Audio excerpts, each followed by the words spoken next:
Guys, what can I say? Michael Saylor at the Bitcoin Italia podcast. Thank you so much, Michael. Michael, listen, in Italy, I'm not sure if you're aware of that, but you are a big star in the Italian Bitcoin community.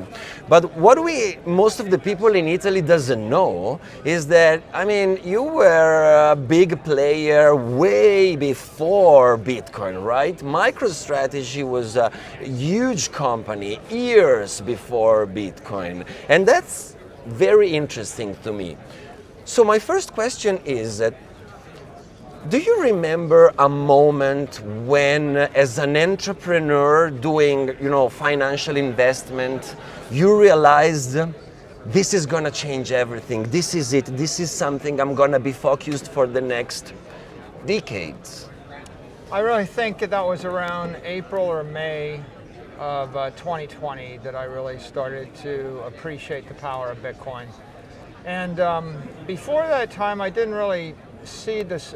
I didn't see the problem it solved, but I think that when the pandemic hit and we saw the lockdowns and the monetary policy change, then I began to suspect there's something wrong with the monetary system, and I realized that my conventional views were holding me back, and I started thinking that I needed to open my mind.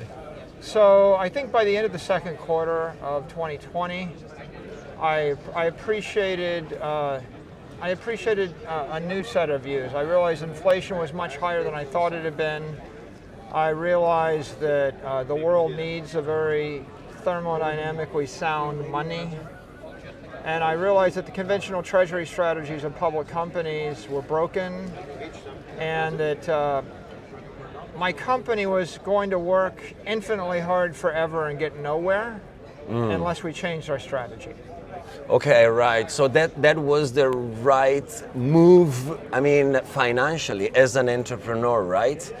You talk a lot about thermodynamic money. That's something super interesting to me, right? Because Bitcoin is a form of money that is ready for the future, for what it's gonna be, for what the world is gonna be in the next probably centuries. Do you agree with that? Can you expand a little bit on that concept? Yeah. Well, I think that if I'm trying to store energy, maybe I pump water uphill and I put it in a reservoir. If there was a leak in the dam and the water kept leaking out, it would be very, very difficult. If I pumped air into a canister and there was a leak in the compressed air container, then even if I pumped the air in the container for a year, it would just drain out. If I bled you, right, you have 10 pints of blood in your body, and if I took 1 pint every month, it would take you a month to recover and you'd always be tired. But if I took 1 pint every week, you would never recover. Right. And if I took 1 pint every hour, you would bleed to death. So the idea of thermodynamically sound is, what if the energy didn't leak out of the container? With fiat currency, the energy's been leaking out of the fiat currency at a rate between 7 and 10% a year in most currencies for the last 100 years. And after March, the energy started leaking out of the fiat currency at a rate of 20% or more. And it's getting faster. It's getting faster. So the way that a person would solve that problem in the 20th century is they would convert all of their currency into property and buy a house or land or a company. And that's a partial solution, but it's not a solution if you need to be able to buy something with that property or if you need to be able to move it across a border. And ultimately, if I own a house for 100 years, I have to invest a lot of money in maintaining it, and I have to pay a lot of taxes in it. So the next solution people use is gold, but gold leaks energy 2 or 3% a year.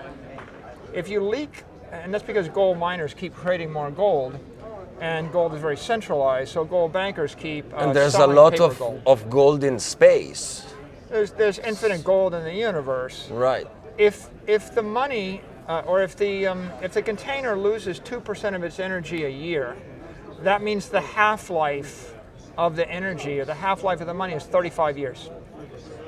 if the container loses 0% of its energy a year, the half-life is forever. When the money is losing 7% of its energy a year, like the US dollar was in the last decade, And euro, by last the way. 10 years. Exactly. And of course, if you're in Argentina and the money is losing 40 or 50% of its energy a year, then the half-life of everything you've got is 2 years. So the significance of Bitcoin is it's got a capped supply and the half-life is forever. And if you're worried about inflation, then forever is better than the 35 years that gold gives you. And it's better than 10 years to 5 years that a fiat currency gives you. And for many people, they don't have the wherewithal to pick companies and run their own company, or they have to gamble on a company. And 75% of the world can't even buy stocks. Exactly. And so if you're And trying Bitcoin to, is for them as well. if you're trying to save your money forever, and if you want to be able to send it anywhere in the world for free, then you need something like Bitcoin, because gold's not going to work more than 30 years, and you can't send it anywhere in the world. And these other options are either highly risky or they're unavailable to the general public. And it's more efficient. With the podcast, we spent 2 months and a half in El Salvador using Bitcoin only. And we visited the mining facility in the geothermal plant, and it's on a huge volcano, right? And they could make only 44 whales because that was it. Now with Bitcoin, they can harvest better the energy, and they are expanding the geothermal plant because thanks to Bitcoin they can profit better the energy that basically Earth is giving them for free. So this is gonna be huge for the whole mankind. It's gonna allow us to harvest energy, electricity more efficiently all over the world, but it's so hard to get. It's useful to think of Bitcoin as a global energy network, as well as a global monetary network that's fair and equitable and open to everybody. And that makes it the basis of the 21st century cyber economy. And to your point, anybody in the world with energy in the middle of Africa or Asia or on the North Pole or the South Pole, they can plug it in the network and they can generate money and they can make a living. And that's a beautiful thing, because normally electricity is only valuable if you're near a rich city. Exactly. And if you don't live near a rich city and you've got infinite energy, it's worthless before Bitcoin. But the other point is anybody with money anywhere in the world can send it to anybody else instantly and for free. And that makes it extraordinarily charitable. But the third idea is anybody with any talent anywhere in the world, like if I am a tutor, an accountant, or a chess master in Siberia, I can provide my service to anybody else in the world and be paid for free. Right. So Bitcoin is allowing everybody in the world to enter into the economy. You either provide services, you provide products, you provide energy, and no one can tell you you can't trade. So it's like a common language for commerce that is open and inviting.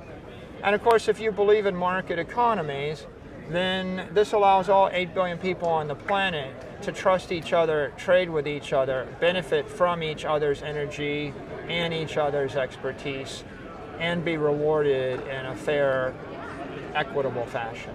Thank you so much, Michael. One last question. Can you please remind the Italian what's the second best asset they should buy in their portfolio? There's no second best. Thank you so much for being here, Michael. Thank you so much.